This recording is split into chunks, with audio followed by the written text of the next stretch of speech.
Hello, Hey Boomer listeners. Welcome to Monday and the Hey Boomer Show. And I am so happy to have all of you here today.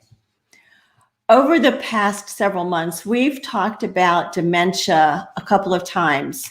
We had Brandy Blizzard talk to us about some of the symptoms of dementia, how it impacts caregivers, the different types, things like that.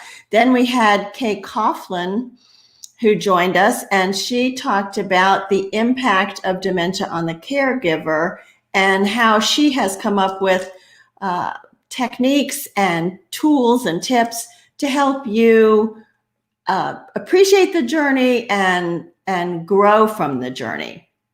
So this program that we're going to talk about today is a very different approach. This program is going to talk about love and music and the impact of music on an individual with dementia and on the caregiver of the individual. I was introduced to Carol Rosenstein through my cousin, whose husband has frontal lobe dementia. And Carol is truly a gift. I call her a friend now. I'm so grateful for that. But Carol started an organization called Mends. And it truly does. And I'm telling you, the first time I joined one of their online practices or meetings and watched the joy in the faces of the patients, the families, the caregivers, as they were able to sing their songs, experience the music, clap along, whatever it was, I couldn't stop smiling, tears rolling down my face. This is such an amazing program. I think you all are going to love it. But before I bring Carol on, I just wanted to tell you a couple of things. First of all, I hope that you all had a wonderful Thanksgiving, however you were able to celebrate it. I did miss you last week, and it was so sweet that I got a few emails from people. Are you having your show on Monday? So I'm so grateful that you all were looking for me, but we did take last Monday off. I am also looking forward to celebrating New Year's Eve with you. We have a great party planned. And we are going to have a wine tasting. We have a tasting menu. There are a couple of other activities. It's going to be a great party. And when you register, you're going to get the 4 samples of wines and the champagne. So 3 wines and a champagne that we are going to share during our wine tasting. So I hope you all will register. If you need to get the registration information, you can always send me an email to wendy@heyboomer.biz, and I will be happy to send you that registration link. It's going to be a fun party, so I hope you don't miss it. I also wanted to let you know, I got quite a few responses to the email I sent out last week about changing the show time, and most people said they like the 1 o'clock on Monday afternoon Eastern time, so we are going to stick with that time. It's great. Hi, Elizabeth, Kathy, and Lisa. So good to see you here. We have so much to talk about today, and you are part of this conversation. You are part of this community. So please be sure to send me messages in the chat box. I will be watching for that. Even if you just want to say, wow, whatever you want to share with us, we love to hear from you. And with that, let me introduce you to my guest, Carol Rosenstein. Hey, Carol. Good morning, Wendy. Good morning, listeners. And happy Monday. Happy Monday. Carol is in California, so it is still morning for her. May I tell them a little bit about you, Carol? I think so. Okay. So Carol Rosenstein is the founder or co-founder, actually, right? And executive director of Mends. which is a 501c3 nonprofit that creates musical support groups for patients with Alzheimer's, dementia, Parkinson's, traumatic brain injuries, stroke, and PTSD. These musical support groups foster a community. And as you heard me say, we are all about community here at Hey Boomer. So these musical support groups foster a community between the musicians and the singers, as well as their families, friends, and caregivers, all of whom thrive on socialization and music making.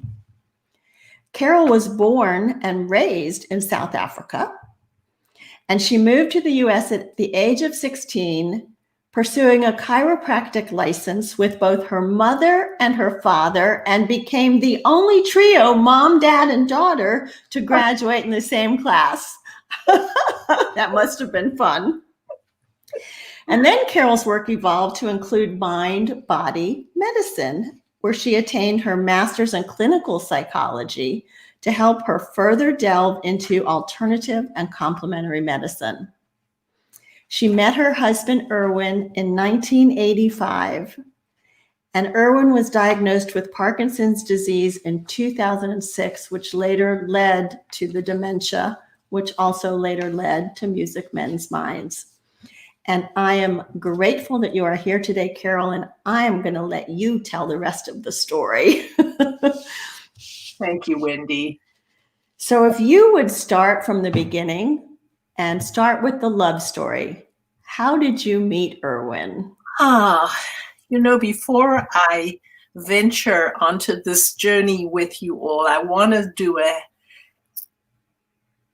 a real tribute to you, Wendy, and Hey Boomers for providing community, because that today, in our moment of isolation especially, is so important. So thank you for Hey Boomers too, and for having me on.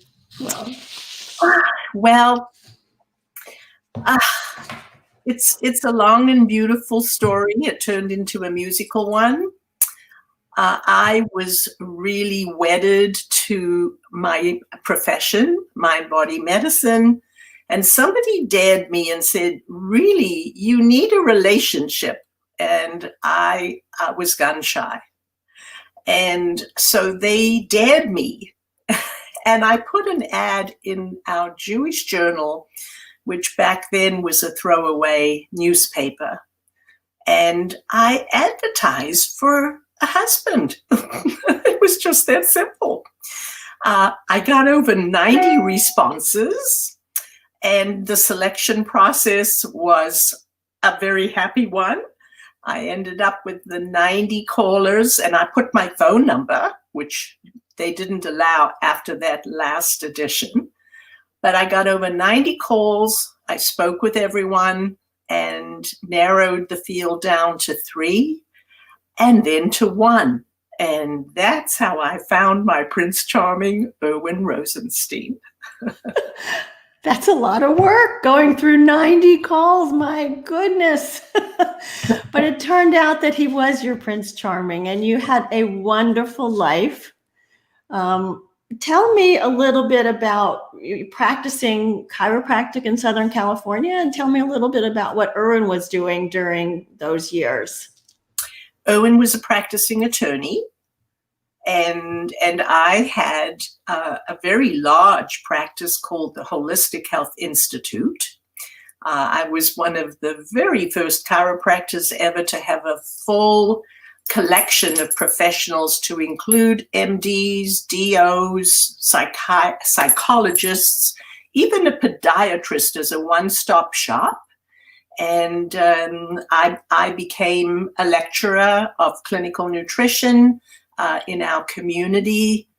And it just was a very productive and flourishing period to my life. And so that's how we were Mr. and Mrs. Rosenstein for a long time, till I retired in 1995. So, a beautiful story that continues today, even as Erwin is in his 11th hour as an end-stage dementia patient at home with me. And the story is about the magic of music and how it's keeping me on my feet, able to even share the magic of music with all of you out there. And Music Mends Minds changed my life. And one of the things that attracts me so to you, Carol, is the joy that you demonstrate, with everything that happened, how your world changed so dramatically with the diagnosis of Erwin's Parkinson's, and you still managed to be so joyful. I just admire that so much.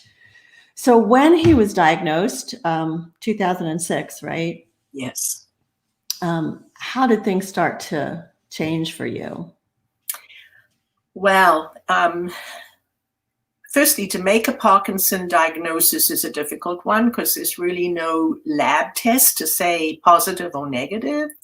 It's more a clinical assessment. And so you find a neurologist who is a trained movement disorder graduate. They have a notch up on the traditional neurology education. And so this neurologist gave us a diagnosis of Parkinson's. He confirmed what I was seeing clinically, which drove us to the doctor in the first place. And of course, I have knowledge, but about Parkinson's, I knew a little bit about it, and I was quite shell-shocked. Mm-hmm. I realized that we were in for a real ride of a lifetime. And I knew that from that moment of that diagnosis. And, I've been a fix-it girl all my life. And I've helped so many people resolve big life issues. And I was stymied. What was I going to do? So really what happened at that moment in time, we decided that we were going to make hay while the sun shone. And we packed our bags and we were on and off planes, trains, and ships, seeing the world and doing this till we couldn't do it any longer. Erwin's dementia had set in and he was having dementia episodes. We were even scheduled on one last cruise, and he had a pandemic. Look what I've got on my mind. Right, yeah. He had a dementia episode, and the neurologist said, do not put Erwin on a ship in this state because it's all about routine for these people. Mm. And so I canceled 3 days before departure. Wow. And from then on, the bags have remained packed and nowhere to go except to the music. Yes, and you went there. You went there when the dementia hit. There's a clip that I'm not going to show today because it's longer, but CNN did CNN Heroes. Carol Rosenstein was a CNN hero, and they showed a clip of when you realized that music was still a big part for Erwin. So can you talk about that a little bit, Carol?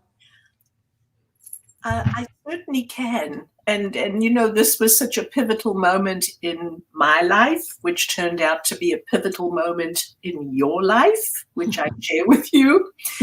But Erwin was having medication issues and was taking something called Cinemet, which is a synthetic form of dopamine, which is a neurotransmitter in our brains. And the neurologist said, Carol, Erwin is agitated, hallucinating.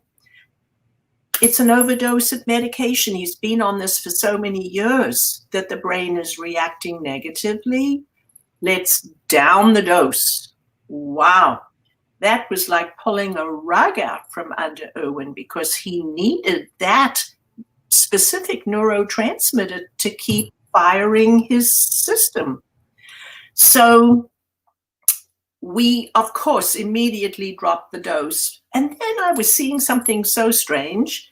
As Erwin was playing the piano socially for us in our home, as he had done for so many years, I could see him resurrect, just like that orchid behind me that was drooping and needed a drink of water. The music was doing that for Erwin in front of my eyes. So I saw this repeatedly. I called Dr. Bronstein, our movement disorder neurologist, and he said, in the most nonchalant way, as I described what I was seeing clinically in response to music making, he said, like I knew this since I was in nursery school. Well, he said, you're watching the power of music changing brain chemistry. What? Is this true? And Dr. Bronstein said, yeah, that's what music does. So, of course, being that fix-it girl, I said to him, you mean we can find a few like-minded patients to come and have a jam session? And he said, why not?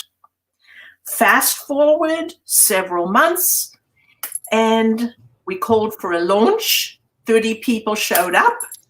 30 people? 30 people showed up within about 15 minutes flat.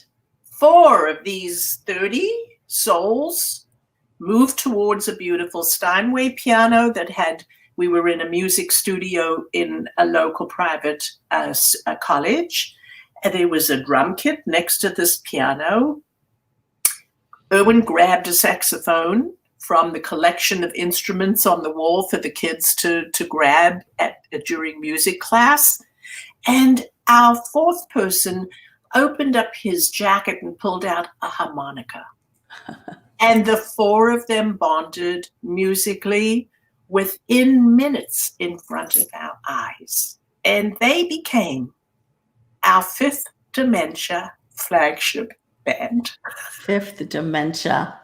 Don't you love that? I love that name. That's a great name. So I have a clip, Carol, that I want to show. This is, I forgot to mention in the beginning, Carol's group worldwide did a show on Saturday, a holiday concert that was beyond fabulous. I think there were over 300 people worldwide that had joined it. And Carol told me they're going to be editing it and putting out a whole post-concert package. And if any of you would like me to share that with you, please drop me an email to wendy@heyboomer.biz, and I'm happy to forward it to you. It was so moving, so emotional. You'll see people that you recognize too, some famous people. But I want to show this clip, Carol, just so people get an idea of the kinds of things that the band does. So can you set the stage for us about this concert? Yes, we used to meet twice a week in the Brentwood Presbyterian Church, close to our home. And we often had concerts, and the community would pour in because they had heard about the 5th Dementia Band. And so this is a concert, just a traditional concert that we used to pay homage to our community. And of course, this was the way the seniors could gift everybody because it was about music. And today's story is that you never forget the music, even in the hour of all of these neurodegenerative diseases. So enjoy our music from the 5th Dementia Band.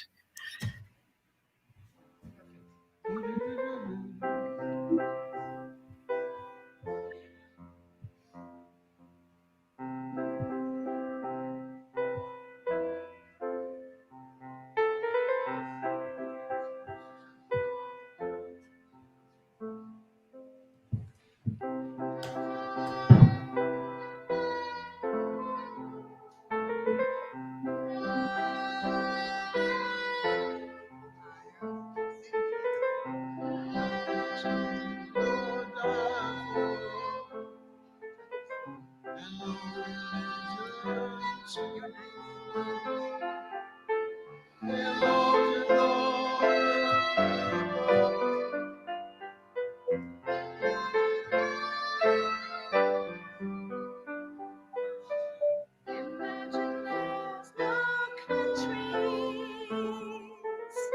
isn't hard to do. Nothing to kill or die for, and no religion too. Imagine all the people living life in peace. You may say I'm a dreamer, but I'm not the only one. I'm so someday you'll join us, and the world will be. Imagine no possessions. I wonder if you can. No need for greed or hunger. A brother from a man.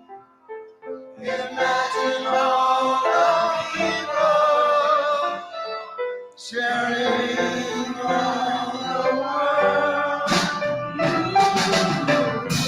They say I'm a dreamer, and I'm the only one. I hope someday you'll join us, and the world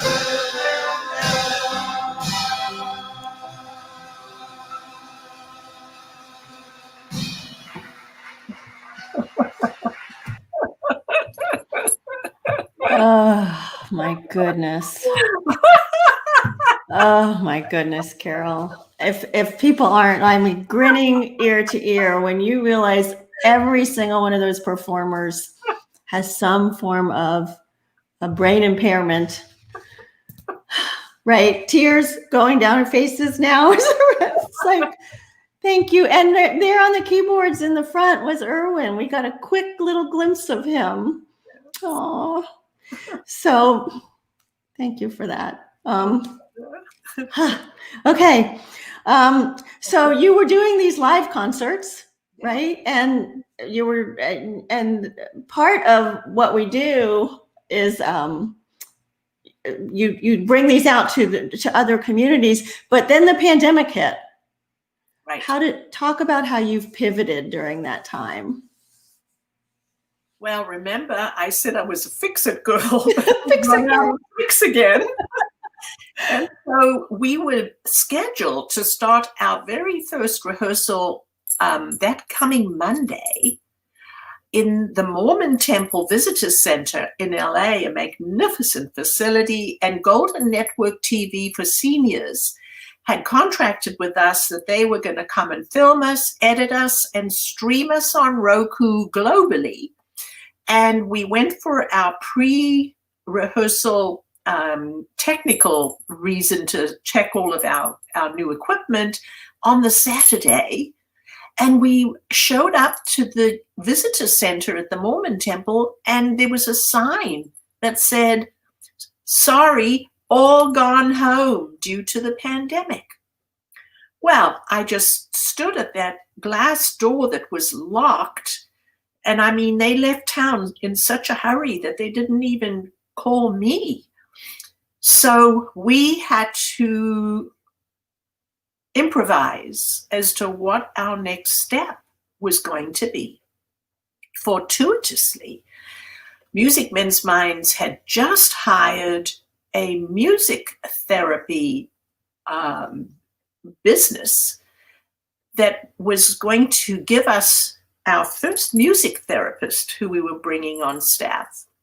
And I called Laura, the music therapist, to say, my God, What's going to happen? And she said in such a nonchalant way, she said, well, we've been doing music therapy one-on-one on something called Zoom. Why don't we try it? So we pivoted within hours onto Zoom. God bless Zoom. And away we went. And of course, you know now how easy it is to push a button and arrive at a gathering of people who are all isolated and yet together. And that is how Music Mends Minds has continued to grow at an accelerated rate on Zoom. And Rotary International has joined us as our partner that is now, believe it or not, taking Music Mends Minds on Zoom to over 200 countries. So, you know, I say with tongue in cheek, thanks to the virus, of course, that's a crazy statement to make, but it's because of COVID and Zoom that our story has grown exponentially in the last, how many, 7-8 months? A miracle before your eyes. It's wonderful to find the good in that, right? And so there are several people on this call, Carol, on the show who either are involved in a facility for people with dementia or have, parents at home who are suffering with that. How could they join the Zoom if they would like to? So simple. It's a button push. If you go onto our website, musicmendsminds.org, you will find a link to our tri-weekly Zoom sessions. The link never changes. And come and visit. See us in action. I guarantee we will melt your hearts. Oh, totally melt your hearts. Yes. And if you have questions about it, you can just email them at info@musicmendsminds.com or .org? Org. Oh, I need to fix that. Okay. Org. Yeah. Okay. So you have, besides Rotary, also had quite a bit of wonderful publicity with CNN and with PBS. Can you talk about how, or will you talk about how some of that has come about? Yes. Well, PBS takes us back to almost 2014, which is when we started officially. And I got a call from a producer from PBS saying, we've heard about the Fifth Dementia Flagship Band. We want to come and visit. So they put out a magnificent mini documentary at their traditional evening hour, PBS evening hour. And we had 150 calls back then from across the country saying, from mostly patients, where do we find the music? We want to play, we want to participate. And of course, my response was, we're just so young. Stay tuned. We'll bring music to you. And this was way back. Mm-hmm. And then I got an amazing call from a producer from CNN Heroes. I was buying balloons. It was a windy day in LA and my phone was going. I was on my way to the car fighting the balloons. And I'm hearing on my cell phone, I said, who is this? So she gave me her name and she said, we're from CNN Heroes, New York. You've been nominated as a CNN hero. So I was screaming in the parking lot while I was Mary Poppins holding on to my balloons in the wind. And so that again gave us global outreach. And then after that amazing 2018 CNN Heroes, where I got into the top 20, which is really amazing. They came back when we were on Zoom. And Laura, our producer, said, what are you guys doing during COVID? And I said, come on in. Here's the link. come and watch, see us in action.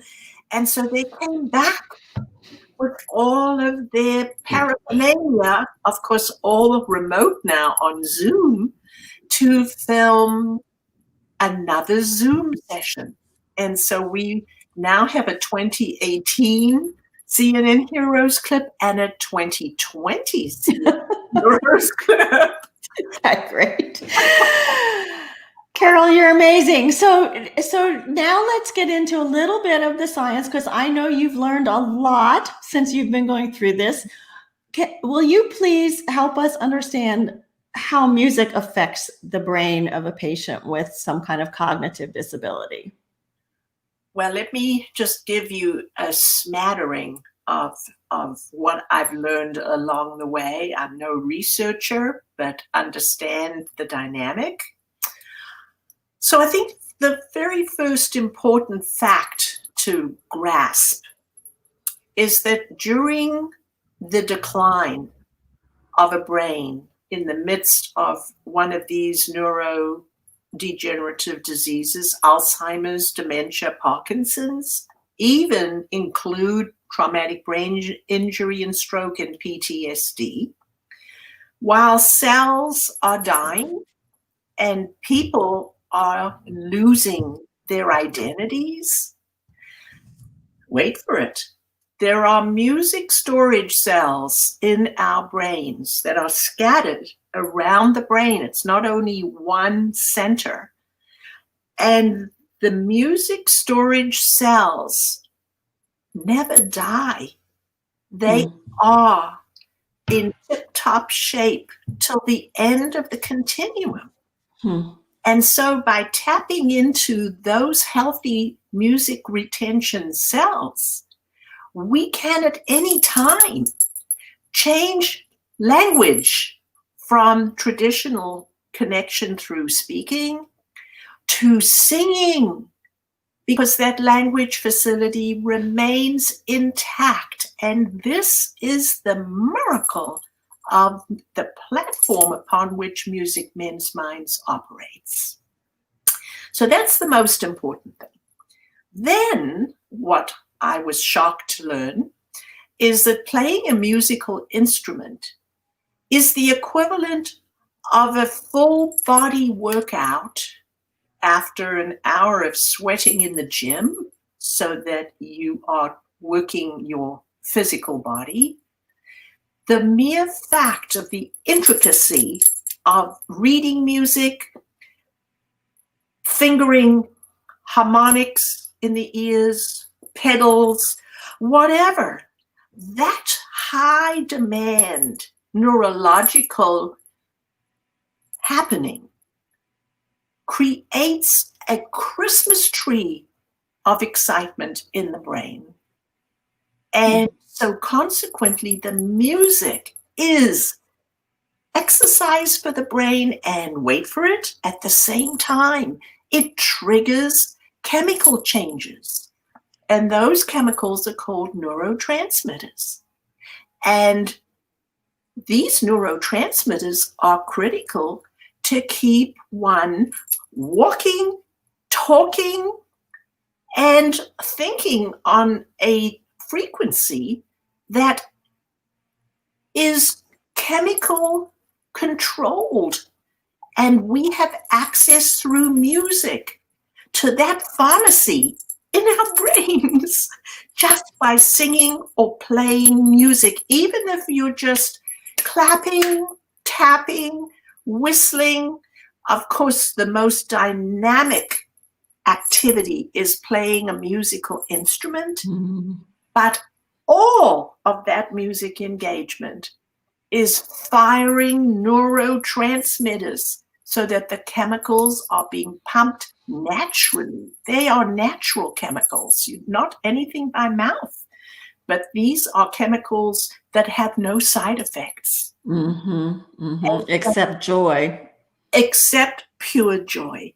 And that is why even when our CNN Heroes producer came back during COVID, she said, what are you doing for people that are in deep depression because of the isolation? And I say, play music, sing music.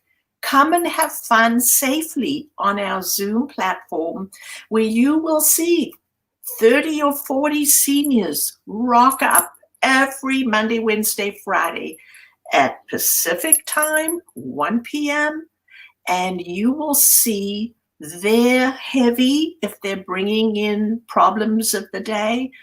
Within moments, clear and light up in pure joy as we're singing and making music together. And of course, we are also communicating and not alone, as we have everybody socializing on Zoom.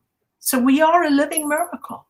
You are. You know, and I told people we're in a high frequency occupancy lane of life, and there's no traffic around. And so we are sailing on the notes of music to wherever we need to go, especially in this time of pandemic when we're all, you've heard California is locked down again. Locked down again. We are locked down again, but we are still coming together on Zoom and making music together and pushing our natural neurotransmitters to make us be happy. And so I don't want to put words in your mouth, but I'm assuming that's part of your secret, because you have a heavy burden. I mean, as you mentioned, Erwin is in end stage. And I think you mentioned to me that he's lived longer than they anticipated. Yeah. And so your secret to staying joyful is the music, huh? I so quickly say, God bless the music. Mm-hmm. Because really and truly, I get out of bed in the morning. I've already got a song in my heart. I take my 2 little percussion shakers in to say good morning to Erwin. We have, last week, we videoed while we were listening to the Dancing Queen, and me in my nightie with no makeup and caregivers around, and me with my shakers. And Erwin wakes up. He has no language skills at this point other than some gibberish. But his hands go up, his feet are dancing while I am dancing and singing to the Queen. And that's the joy that we start the day with. And so, yes, he was given a 10-year window, and January will be 15 years. Wow. And so he is still joyful because of the music. I have, this is a crazy thing to admit, but these are among the happiest days of my life, when my deep grief is so deep and so painful. Here I go with tears. But flip over to the opposite side of the scale, and I am at my happiest because of the music. So no antidepressants for me, just bring on the music. And you have attracted even that young girl from Uganda. Will you tell the audience just a little about her? I got an email about a year ago from a 15-year-old who found us on Facebook, and she said, I want to become a music therapist. And so we invited her to join us on Zoom. And of course, it's about midnight or 1 in the morning, so she can only do a Friday night because school's the next day for her. And so Sharon Kaponika and her family come on Zoom, and we're watching her flower into a music therapist of tomorrow. And so we like to bring the juniors in. As you saw in that clip, we had several students from Wynwood School where we had our launch. And why do we want to engage the juniors? Because language skills like you and I are using together fall away. And we talked about how that happens.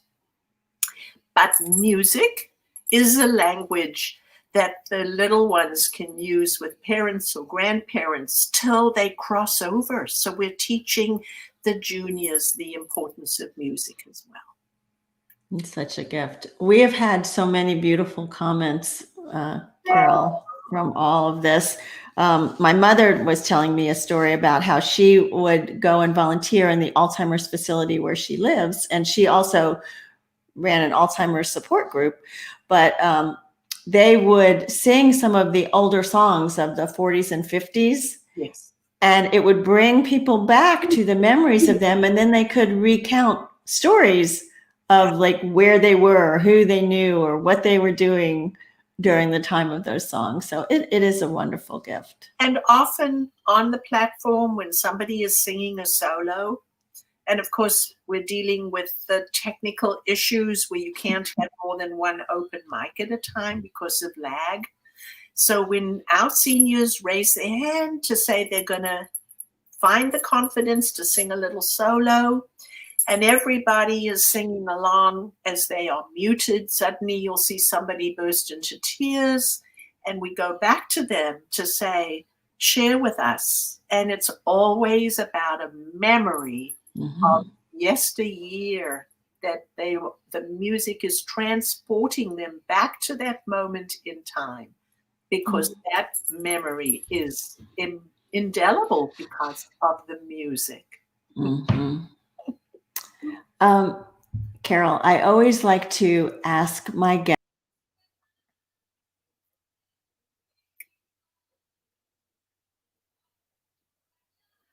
We've lost our audio, Wendy.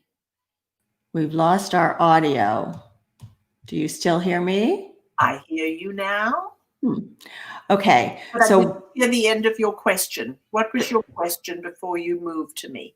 All right. What I was asking is, I always like to ask my guest to give us one or two takeaways. There has been so much that we've talked about, and your passion is just, it's overwhelming and it's wonderful and beautiful. But I would like you to give me one or two takeaways that you would like to leave with my audience today. I would be delighted to do that. And as I cast my eye back over the history of Music Mends Minds, I think the most important takeaway for me is never discount our seniors. Don't write them off just because they can't verbalize who they are, where they've come from, even their birth date or their address. But let them engage in music, and you will use the only language left to them till the end of time. So, hey, that's easy enough to do, and that gives you a connection rather than just saying grandma's got dementia and we'll put her away in a facility. Use the music to engage them till the end of time. And that will bring so much joy and happiness into your relationships. Thank you, Carol. The music lives on. I love that. If people would like to join one of the Zoom sessions that Carol has, you can find the link to register for the Zoom session so that they will let you in at musicmendsminds.org, or you can email Carol at info@musicmendsminds.org. So, Wendy, this is yes, ma'am. magical. I so appreciate this opportunity of being with you and your Hey Boomers community audience today. It's holidays. We're all stricken and locked down. And it doesn't matter. Push the button, find programs that are engaging, find Music Mends Minds, come and fire up your neurotransmitters. We'll take your blues away. You will. You will. And Susan says, how can we encourage facilities to engage? Susan, just have them, go to one of the Zoom sessions and see what's going on. And then Music Mends Minds can help them get the people on. So, yeah. Let me tell you about who's going to be on next week. And thank you also for what you've shared with us today. And I also want to thank Kathy McAfee. She's wonderful at capturing some of the comments that you've made. So I'm going to go back and look at those, Kathy. So thank you for that. So next week, we're going to be talking about purpose. And there's purpose with a capital P and purpose with a lowercase p. And sometimes people get so hung up on the capital P that they forget the little p. My guests next week are Joyce Cohen and Vicki Thomas, and they started a project called My Future Purpose. And their tagline is, "Our purpose is to inspire you."